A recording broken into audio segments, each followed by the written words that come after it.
మన ప్రభువును రక్షకుడైన యేసుక్రీస్తు వారి యొక్క పరిశుద్ధ నామములో ప్రియమైన హోప్ ఇండియా ఛానల్ వీక్షకులకు ప్రేమతో ఆహ్వానం పలుకుచు ఉన్నాం. గత కొన్ని వారాలుగా మరణంలో మానవుని యొక్క స్థితి అనే వాక్య ధ్యానము నుండి అనేక విషయాలను గూఢమైన మర్మాలని మనము తెలుసుకొని చిన్న గత వారం అపవాది ఏదైనా వనంలో ఎందుకు అవ్వతో మరణమును గూర్చి అబద్ధం చెప్పాడో చూసాం. అబద్ధాన్ని పోషిస్తూ పలుమార్లు పరిశుద్ధ గ్రంథంలో అతను కనిపిస్తూనే ఉన్నాడు. సమూయేలు గ్రంథంలో చూసాం. అలాగే అనేక పర్యాయాలు అతన్ని మనం చూస్తూనే వచ్చాం. చనిపోయిన వారు ఏదో రూపంలో బ్రతికే ఉంటారని, చనిపోయిన వారు పునర్జన్మ ఉందని, అంటే వారు ఆత్మలుగా ఉన్నారు అని నమ్మించటానికి వెలుగుదూత వేషం వేసుకుని, అపోస్తుల వేషం వేసుకుని, క్రీస్తుకు కలిగిన శిష్యుల వేషం వేసుకుని అపవాది వాడి అనుచరులు వచ్చి సూచక క్రియలు మరి ప్రజల్లో చేస్తూ భ్రమపరుస్తూ వస్తూ ఉన్నారని మనం చూసాం. ఈరోజు దాన్ని ఇంకా కొంచెం వివరించడానికంటే అపవాది లేకపోతే దయ్యములు సూచక క్రియలు చేయగలవంటారా? ఎస్, చేయగలవు. మనం అనేక మార్లు చూసాం. ఎందుకు చేస్తున్నారు ఈ సూచక క్రియలు? ఎందుకంటే మీరు చావరనే మాటను పోషించడానికి, వాడి అబద్ధాన్ని నిజం చేయడానికి, దేవుని ప్రజలను దేవుని నుంచి దూరం చేయడానికి. అవును, సూచక క్రియలు చేస్తారని బైబిల్ స్పష్టంగా చెప్తూ ఉంది. మన బైబిల్ని ప్రకటన గ్రంథం 16 అధ్యాయం 14 వచనం చేస్తే, అవి సూచక క్రియలు చేయనట్టి దయ్యముల ఆత్మలే. సూచక క్రియలు చేసే దయ్యముల ఆత్మలు ఈరోజు మనుషుల్లో తిరుగుతున్నారు. సూచక క్రియలు చేయనట్టి దయ్యముల ఆత్మలు ఆవరించి అనేక మందిని ఆడు వైపుకి త్రిప్పుకోవడానికి వాడి కార్యాలు చేస్తున్నాడు. కాబట్టి మత్తయి సువార్తలో దేవుడు ముందుగానే హెచ్చరించారు. 24 అధ్యాయం 24 వచనం మనం చదివితే, అబద్ధపు ప్రవక్తలు వచ్చి సాధ్యమైతే ఏర్పరచబడిన వారిని సహితము మోసపరుచుటకై గొప్ప సూచక క్రియలను మహత్కార్యములను కనపరుచుదురు. ఎవరినంటండి? దేవుని చేత ఎన్నుకున్న దేవుని బిడలను మోసం చేయడానికి. ఈరోజు దేవుని నమ్ముకుంటున్న నిన్ను ఏ రూపంలో అపవాది మోసం చేస్తున్నాడు? ఏం నమ్ముతున్నావు నువ్వు? మరణంలో మానవుని స్థితిని గురించి. వారు చనిపోయిన తర్వాత ఎక్కడుంటారు? సమాధుల్లో ఉంటారని బైబిల్ చెప్తుంది. వారికి చనిపోయిన తర్వాత అపస్మరిక స్థితిలో వారికి ఏమీ తెలీదు అని పరిశుద్ధ గ్రంథము తెలియజేస్తుంది. వారు చనిపోయిన తర్వాత పరదేశి వెళ్ళరు, నరకానికి వెళ్ళరు, ఎక్కడికి వెళ్ళరు, పాతాళంలోనికి వెళ్ళరు. ఎక్కడికి వెళ్తారు? సమాధుల్లోనికి వెళ్తారు అని పరిశుద్ధ గ్రంథము స్పష్టంగా చెప్తున్నది. ఏదైనా వనములో మనం మర్చిపోద్దు. మన వాక్యము ఆదికాండం 2 అధ్యాయం 7 వచనం, నరునిని నేలమణులో నుంచి సృష్టించి నరుని నాసిక రంధ్రములోనికి జీవవాయువును ఊదగా నరుడు జీవాత్మ అయ్యాడు అని మనం నేర్చుకున్నాం. నరుడు చనిపోతే నరుడిని విడిచి వెళ్ళేది ఏంటండి? ఆత్మ కాదు, నిస్మాటి, రువాక్, ఊపిరి. ప్రాణము లేని శరీరము మృతము, ఊపిరి లేని శరీరము మృతము. అనేక గూఢమైన విషయాలు ఈ శీర్షిక ద్వారా మనం నేర్చుకుంటూనే ఉన్నాము. ఈరోజు నాడు భాగముగా దయ్యములు లేక సాతానుడి యొక్క ప్రతినిధులు నిజముగానే సూచక క్రియలు చేస్తారా? ప్రకటన గ్రంథం 16 చదివాం కదండి. అవి సూచక క్రియలు చేయనట్టి దయ్యముల ఆత్మలే. మత్తయి సువార్తలు 24 మనం ఇప్పుడు చదివాము. అబద్ధ ప్రవక్తలు వచ్చి సాధ్యమైతే ఏర్పరచబడిన వారిని సహితము మోసపరుచుటకై గొప్ప సూచక క్రియలు మహత్కార్యములు కనపరచెదరు. అవును, నిజమే. దయ్యాలు అద్భుత రీతిలో గొప్ప సూచక క్రియలు చేయగలరు. ప్రకటన గ్రంథం 13 అధ్యాయము 13-14 వచనాలు. సూచక క్రియలు చేస్తమే కాదు, ఇందుకు మీరు ఆశ్చర్యపడవద్దు. వాక్యం సెలవిస్తుంది, వెలుగుదూత వేషము ధరించుకొని అపవాది వస్తాడు. ఆశ్చర్యపోవద్దు. ఈరోజు నాడు అనేక దేశాల్లో మీరు చూడండి, ఇంటర్నెట్ ద్వారా చూడండి, నేనే క్రీస్తునని ప్రకటించుకుంటున్న వారు ఉన్నారు. ఆశ్చర్యం ఏంటంటే వారిని వెంబడించిన వారు కూడా ఉన్నారు. నేనే క్రీస్తునని చెప్పుకున్న వారు ఉన్నారు. వారిని నిజంగానే క్రీస్తుని నమ్మి వారిని వెంబడించేవారు కూడా ఉన్నారు. ఎంత విచారం అండి. మరి ఇటువంటి మోసకరమైన పనుల నుండి మనం ఎలా దూరంగా ఉండగలం? దేవుడు హెచ్చరిస్తూనే ఉన్నాడు. సాధ్యమైతే ఎన్నుకున్న వారిని కూడా, శేషించిన సంఘాన్ని కూడా, అవును ఈరోజు నాడు అటువంటి సంఘాల్లో కూడా, అవును ఈరోజు దేవుని చేత ఏర్పాటు చేసుకున్న పిలువబడిన సంఘాల్లో కూడా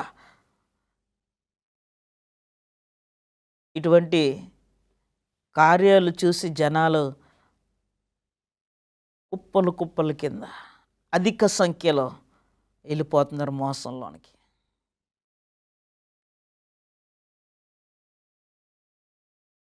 జరిగే ప్రతి సూచక క్రియ దేవుడి నుంచే కాదు. మత్తయి సువార్తలు నేను చదివించాను కదా మీతో, 7వ అధ్యాయము 23వ వచనము గత వారం. అక్రమము జరిగించే వారులారా నా యొద్ద నుంచి పోండి. అవును వారు దయ్యాలను వెళ్ళగొట్టారు, అవును వారు సూచక క్రియలను చేశారు, అవును వారు స్వస్థతలను ఇచ్చారు. వారు ప్రభు దినమందు ప్రభు దగ్గరికి వచ్చినప్పుడు ప్రభు అంటున్నాడు, మీరెవరో నాకు తెలియదు. I know not you. మీరెవరో నాకు తెలియదు.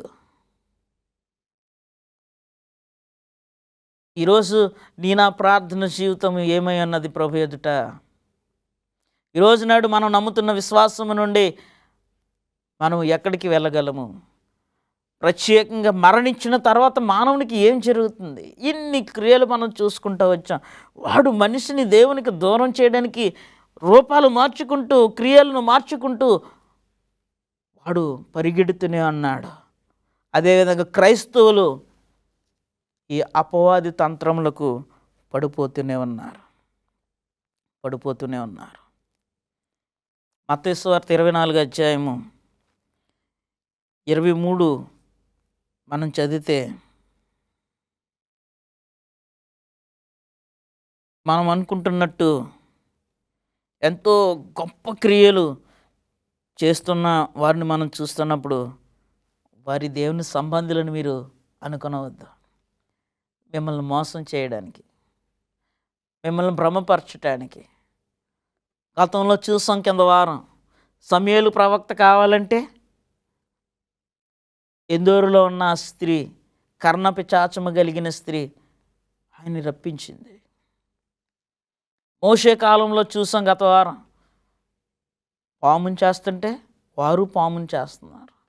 గారడి విద్య కలిగిన వారు, గొప్ప కార్యాలు చేసేవారు. అన్నిటి నుండి ఎలాగ మనము దేవునికి దగ్గర అవ్వాలి, ఎలాగ మనము ఆయన వైపు చూడాలి? ఇంత స్పష్టంగా బైబిల్ చెప్తుంటే ఈరోజు నాడు అనేక మంది క్రైస్తవులు తాయెత్తులు కడుతూ ఉన్నారు. ఆశ్చర్యం. మాంత్రికుల దగ్గరికి వెళ్తూ ఉన్నారు.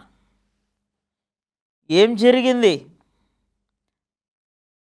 సౌలు రాజుగారు, మహారాజు గారు కర్ణపిశాచము దగ్గరికి వెళ్ళాడు. ఆయన అనుకున్నట్టే సౌలుతో మాట్లాడాడు. ఆ యుద్ధం నుంచి తిరిగి రాలేదు. నిన్ను నన్ను కూడా ఆఖరి మహాసంఘర్షణలో మనల్ని నశింపచేయాలని, మంచికి చెడుకు జరుగు ఈ యుద్ధములో తీర్పు తీర్చవలసిన బాధ్యత మన మీద పెడితే, మనల్ని వాడు బాధ్యత రహితంగా చేయడానికి, మనల్ని అతని వైపు తిప్పుకోవడానికి, వాడు చేస్తున్న ఈ కుట్రలో పాలుభాగస్తులను చేయడానికి ఈ అపవాది అనేక రూపాల్లో మన మీదకి వస్తూనే ఉన్నాడు. గత వారం మనం చూసాం, చనిపోయిన వారు ఏదో రూపంలో ఉన్నారనే నమ్మకమును కలగజేయడానికి అబద్ధ ప్రవక్తలను లేపాడు. వెలుగుదూతగా తానే వేషం వేసుకుని వచ్చాడు. ఈరోజు మనం వాక్యంలో చదువుతూ ఉన్నా, అవును, వారు సూచక క్రియలు చేయనట్టి దయ్యముల ఆత్మలే, అపవిత్ర ఆత్మలే. నువ్వు సూచక క్రియలు జరుగుతున్న ప్రతిదీ కూడా దేవుడి నుంచి వచ్చింది అని నువ్వు మోసపోతే, ప్రత్యేకముగా మరణమును గూర్చిన మానవుని స్థితి ఎలా ఉన్నదో నువ్వు తెలుసుకోకపోతే, మరణించిన వారు ఆత్మలుగా లేరు, మరణించిన వారు సమాధుల్లో ఉన్నారు అని నువ్వు నమ్మకపోతే, బైబిల్ ఇంత స్పష్టంగా తెల్లముగా మనకు చూపిస్తూ ఉంటే మనము దాన్ని విసర్జించినట్లయితే మోసపోతాం. ప్రియమైన వారలారా, మోసపోతాము. మోసం చేయడానికే వాడు వచ్చాడు. దేవుడు చెప్పిన మాటను అబద్ధం చేశాడు. అవను అడిగాడు, ఈ ఫలం తినొద్దని చెప్పారా? అవును. లేదు లేదు, తినొచ్చు, తింటే మీరు దేవుళ్ళలాగా అవుతారు, మీ నేత్రాలు తెరవబడతాయి, మీరు జ్ఞానవంతులు అయిపోతారు అన్నంటనే ఈరోజు మన జీవితాల్లో కూడా అబద్ధాన్ని సత్యం చేయడానికి లేనిపోయిన వాదనలు ఇందులో పెడుతున్నారని. లేనిపోయిన వాదనలు, చాలా రకరకాల వాదనలు ఇందులోకి తీసుకొస్తూ ఉన్నారు. క్రీస్తు శిలువను గూర్చిన స్వార్థను విఫలము చేస్తూ ఉన్నారు. క్రీస్తు మరణించాడని శుభవార్తను, ఇటువంటి మరణమును గూర్చిన సత్యాన్ని గ్రహించలేక అన్ని అబద్ధము చేస్తూ ఉన్నారు. సూచక క్రియలు చేసేవారిని ప్రభువారు ఏమన్నారో మనం చూసాం. అక్రమము జరిగించు వారలారా, అతిక్రమమును జరిగించు వారలారా, నా యొద్ద నుంచి మీరు వెళ్ళిపోండి, నా యొద్ద నుంచి మీరు వెళ్ళిపోండి. మీరెవరో నాకు తెలియదు. ఎంత విచారం అండి, ఇన్ని సంవత్సరాల నీ భక్తి, ఇంత నీ ప్రార్థనా జీవితము సరి అయిన విశ్వాసంలో లేకపోతే, సరైన మార్గాన్ని నువ్వు కనుగొనలేకపోతే, నువ్వు నడిచిన మార్గము నిన్ను తప్పుదావ పట్టించింది అని నువ్వు నీ అంతిమ గడియల్లో నువ్వు తెలుసుకున్నట్లయితే ప్రయోజనము, ఉపయోగము ఏమున్నది? చనిపోయిన తర్వాత పరదేశంలోంచి ఎక్కడికి వెళ్తారు? పరదేశం ఉందా కదా, పర్వాలేదులే అని నువ్వు అనుకుంటున్నావేమో. లేని దానికోసం నువ్వు నమ్మకం పెట్టుకునవద్దు. ప్రియమైన వాళ్ళారా, లేని దాని కొరకు నమ్మకం పెట్టుకునవద్దు. వాక్యం స్పష్టంగా సెలవిస్తున్నది. రూపము మార్చుకున్నంత మాత్రాన అబద్ధము నిజమవదు, నిజం ఎప్పటికీ అబద్ధం అవ్వదు. అవును, గట్టిగా కేకలు వేసి చెప్పినంత మాత్రాన అబద్ధం నిజమైపోదండి. గొప్ప గొప్ప క్రియలు చేసేసినంత మాత్రాన అసత్యము సత్యం అయిపోదండి. వాడు అంధకార సంబంధి, అనేకులను అంధకారంలోనికి లాగడానికి సూచక క్రియలు చేస్తాడు. సూచక క్రియలు చేయనట్టి వారు దయ్యములు, ఆత్మలే తప్ప మరి వేరొకటి కాదు. గత వారం మనం చదివాం 2 కొరింథీలో 11:13 అపోస్తులుగా, ప్రవక్తలుగా, మత గురువులుగా, లేకపోతే చనిపోయిన పరిశుద్ధులు, చనిపోయిన వారుగా కనిపించడానికి వాడు వేషధారణ వేసుకుంటాడు. మృతులు ఏదో ఒక రూపంలో బ్రతికే ఉన్నారని నమ్మేవారి మోసగించుటకు వాడు ప్రయత్నాలు చేస్తున్నాడు. ఈరోజు నీ నమ్మకం ఏమై ఉన్నది? ఈ ఈ ఈ శీర్షిక అంతటిలో కూడా ఎన్నో విషయాలని మనం నేర్చుకున్నాం. ఈరోజు నీ విశ్వాసము ఎలా ఉన్నది? నువ్వేం నమ్ముతూ ఉన్నా? కేవలము మత బోధకులు బోధించే బోధలు నమ్ముతున్నావా? దేవుని వాక్యాన్ని నమ్ముతూ ఉన్నావా? ఇంతవరకు నీకున్న అవగాహనను బట్టి నువ్వింకా లేనిది ఉన్నట్టుగా ఊహించుకుంటూ ఉన్నావా? లేక ఈ బైబిల్ ఈ అధ్యయనముల ద్వారా, ఈ శీర్షిక ద్వారా నేర్చుకుంటున్న ఈ మాటలను బట్టి, చదివిన ఈ వాక్యాలను బట్టి దేవుడు తన ప్రజలకు తెలియచేయకుండా, తన ప్రవక్తలకు బయలుపరచకుండా ఏది చేయడు. పరదేశి మొదటి 2-3 భాగాల్లో మనం చూసాం. పరదేశి ఎక్కడో లేదు, అది దేవుని రాజ్యం. అందులో జీవవృక్షం ఉన్నది, అందులో దేవుని సింహాసనం ఉన్నది, అందులో తండ్రి కుడి పార్శ్వమున యేసుక్రీస్తు వారు సింహాసనసీనుడై ఉన్నాడు.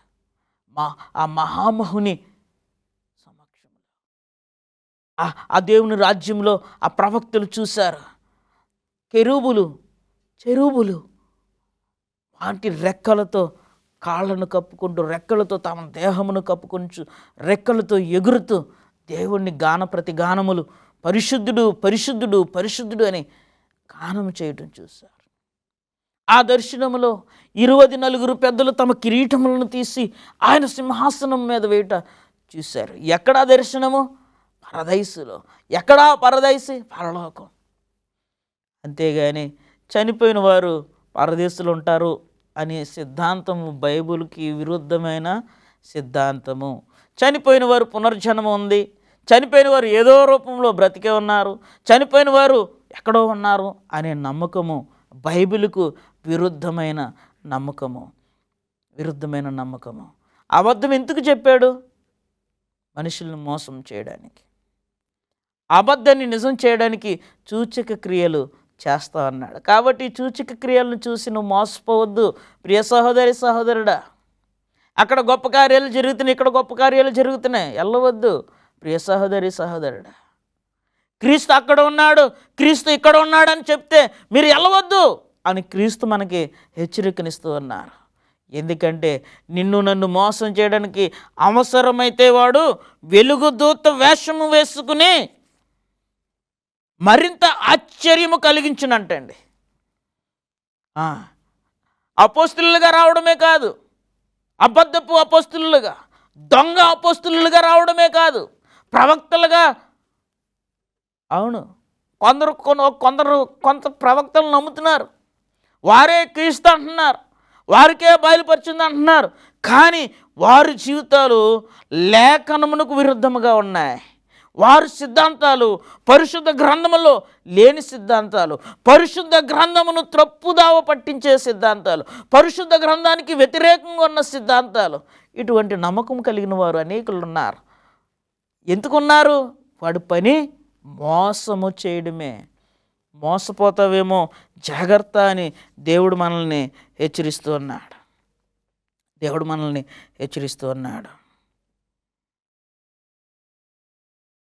ఈరోజు హెచ్చరికల్లో భాగముగా దయ్యములు సూచక క్రియలు చేస్తాయా అంటే చేస్తాయి. సూచక క్రియలు చేయు దయ్యములు ఆత్మలు ఉన్నాయి. కాబట్టి మీ అందరికీ నేను తెలియజేసేది ఏంటంటే, ప్రభునామంలో మీరు శోధింపబడినప్పుడు ప్రభు రక్త ప్రోక్షణ కొరకు ప్రార్థన చేయండి. ఎందుకంటే ఆయన రక్తములో విడుదల ఉన్నదండి.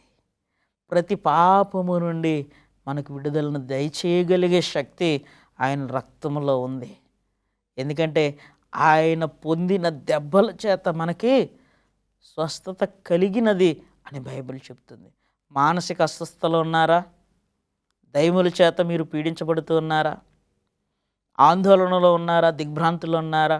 చనిపోయిన వారికి ఏం జరుగుతుందో తెలియక మీరు బాధపడుతూ ఉన్నారా? అపార్థానికి గురవుతూ ఉన్నారా? ఒక మంచి అవకాశము. ఈ సదావకాశాన్ని బట్టి ఈ శీర్షికను మీరు తప్పక 1వ భాగము నుండి కూడా మీరు తిలకించి దర్శించి దేవుని వాక్యాలు అక్కడ చదవబడిన ప్రతి వాక్యాన్ని కూడా మీరు చదివి సత్యాన్ని నేర్చుకుంటారనే ఒక చిన్న ఆకాంక్షతో ఈ శీర్షికను చేయడం జరిగినది. ఈ సిద్ధాంతాన్ని మీరు పరిపూర్ణంగా అర్థం చేసుకోవాలని, ఈ సిద్ధాంతం నుంచి తప్పించడానికి వాడు సూచక క్రియలు చేస్తున్నాడు, స్వస్థతలను చేస్తున్నాడు, అబద్ధ క్రీస్తులను లేపుతూ ఉన్నాడు, అబద్ధపు అపోస్తులను జనముల్లో నుంచి లేపుతూ ఉన్నాడు, అనేక మందిని ఆకర్షించుకుని ఉన్నాడు. మరి నీ జీవితము ఎటువైపు ఆకర్షించబడుతుంది? యేసుక్రీస్తు వారు గడిచిన భాగంలో నేను చెప్పాను, క్రీస్తు వారు స్వయాన్ని ఆయన చెప్తున్నాడు, మీరు నన్ను పైకెత్తిన ఎడల సమస్త జనులను నేను నా యొద్దకు ఆకర్షించుకుంటాను. క్రీస్తును మాత్రమే నీ జీవితంలో పైకెత్తాలి. అపవాది మంత్రతంత్రములను కాదు, తాయెత్తులను కట్టేవారి యొద్దకు కాదు, మంత్రము వేసేవారి యొద్దకు కాదు. నాకు ఒక బాబు, ఒక పాప అండి. వారికి ఎప్పుడైనా చిన్న అనారోగ్యం వచ్చినప్పుడు కొందరు పెద్దలు అనేవారు, తాయెత్తు కడితే దిష్టి తగలదు పాస్టర్ గారు, పలానది కడితే ఇది అవ్వదు పాస్టర్ గారు. నేను చెప్పాను, దేవుని నామములో సమస్తము తొలగిపోతుంది. ఆయన శక్తివంతుడు, ఆయన స్వస్థనిచ్చే దేవుడు. నేను స్వస్థపరిచి యెహోవాను నేను ప్రమాణం చేశాడు. నా దేవుడు సజీవుడు, నమ్మదగినవాడు. ఆయన నామములో సమస్తము నయమవుతుంది. ఆయన నామము అన్ని నామముల కన్నా ఉన్నతమైన నామము అని నేను చెప్పడం జరిగింది. నా భార్య, నేను, నా కుటుంబీకులు మేమెన్నడూ కూడా మా పిల్లలకి తాయెత్తులు కట్టించటము, మాంత్రికుల దగ్గరికి వెళ్ళడము, అవును సమస్యలు ఎదుర్కొన్నాం, బాధలు ఎదుర్కొన్నాం. ఇటువంటి సంఘటనలు అందరి కుటుంబంలో ఉన్నట్టే దయ్యాల చేత శోధింపబడిన అనుభవాలు మాకు తెలిసిన వారి కుటుంబాల్లో కూడా ఉన్నాయి. మేమెప్పుడు కూడా ప్రార్థించాం, ప్రార్థన మాత్రమే చేస్తాం. ప్రభు మీద ఆధారపడ్డాం, ప్రార్థనలో అభిషేక తైలముతో ప్రార్థించాం. దేవుడు విడుదలనిచ్చాడు. అదిగో అక్కడ క్రీస్తున్నాడు, ఇక్కడ క్రీస్తున్నాడు, మీరు వెళ్ళొద్దు అని క్రీస్తు వారే స్వయంగా చెప్తూ ఉన్నారు. ఎందుకు వెళ్ళకూడదు? ఎన్నుకున్న వారిని కూడా మోసం చేయడానికి గొప్ప కార్యాలు చేస్తాడంటండి. ఆడి కార్యాలు చూసి నిజమే కాబోలు, నిజమే అని జనము సత్యాన్ని విడిచిపెట్టి అసత్యంలోనికి వెళ్తారు. అసత్యంలోనికి లాగటమే కదా వాడి పని, అసత్యాన్ని సత్యముగా చూపించడమే కదా వాడి పని. ఆత్మలు లేవు అని బైబిల్ చెప్తుంది, ఆత్మలు ఉన్నాయి అని వాడు చూపిస్తూ ఉన్నాడు. మీరు చనిపోతారు అని దేవుడు చెప్పాడు, మీరు చావరు అని ఆడు చెప్తూ ఉన్నాడు. పాపం వల్ల వచ్చి జీతము మరణము అని వాక్యం చెప్తూ ఉంది. పాపములో బ్రతికినా పర్వాలేదు, మీ ఆత్మకు అంటుకోదు అని వాడు బోధిస్తూ ఉన్నాడు. అవును, నేను విన్నాను, తోటి సేవకులు చెప్పడం నేను విన్నాను. ఒక కార్యక్రమంలో ఒక దంపతులు వారు వివాహ వేడుకలను జరుపుకుంటున్నప్పుడు నేను అంతకుముందు 2-3 చోట్ల ఆత్మలు లేవని ప్రసంగం చేశాను. ఆ పాస్టర్ గారు నిలబడి, అది పెళ్లి సందర్భం అయితే ఆత్మల సంఘటన తెలియజేస్తాయని అంటున్నాడు. ఏదైనా వనములో దేవుడు ఆదామును అవును సృష్టించి, మీరు ఉత్పన్నము చెందండి, మీరు అభివృద్ధి చెందండి, మీరు ఈ లోకాన్ని నింపండి అని చెప్పాడు. కాబట్టి 2 శరీరాలకు పెళ్లి చేశాడు, కానీ ఆత్మలకు కాదు. పాపము శరీరాలకు అంటుకుంది కానీ ఆత్మకు కాదు. ఆత్మ పరదేశంలో ఏర్పాటు చేసిన స్థలంలో ఉన్నది అని అంటున్నాడు. మరి దేవుడు యేసుక్రీస్తు వారు ఎందుకు వచ్చారు? ఆత్మలు రక్షించబడాలి, ఆత్మలు పరదేశంలో ఉన్నాయి కాబట్టి ఆయన పరదేశం వెళ్ళాలి తప్ప ఈ లోకానికి ఎందుకు వచ్చారు? నశించిన నిన్ను నన్ను వెతక రక్షించడానికి, జీవాత్మలమైన మనము నశించిపోకుండా ఉండడానికి, మనల్ని రక్షించడానికి ఆయన ఈ లోకం మీదకి వచ్చాడు. కాబట్టి అనేకమైన బైబిల్ విరుద్ధమైన బోధలను ఈ రోజునాడు జనాల్లోనికి, సేవకుల్లోనికి అపవాది పెట్టాడు. అపోస్తులుగా వారిని లేపాడు, ప్రవక్తలుగా వారిని లేపాడు. సాతానుడు మరియు అతని దుష్ట దూతలు అద్భుత కార్యములు చేయవారిగా ఉన్నారు. కాబట్టి దయ్యాలు అద్భుత కార్యాలు చేయగలవా? చేయలేవు? మీరు చెప్పండి. చేయగలవు. కాబట్టి మీరు మోసపోవద్దు. దేవుని యొద్దకు రండి, దేవునితో విచారణ చేయండి, దేవుణ్ణి అడగండి. ప్రభువా, మరణములో మానవుని స్థితి కూర్చున్న జ్ఞానం మాకు దయచేయండి అని దేవుని అడిగాడు. దేవుడటి జ్ఞానం మనకి అనుగ్రహిస్తారు. కాబట్టి సూచక క్రియలను చూసి మోసపోకుండా ఏం చేయాలో వచ్చే వారం మనం నేర్చుకుందాం. అంతవరకు దేవుడు మనల్ని దీవించి ఆశీర్వదించును గాక.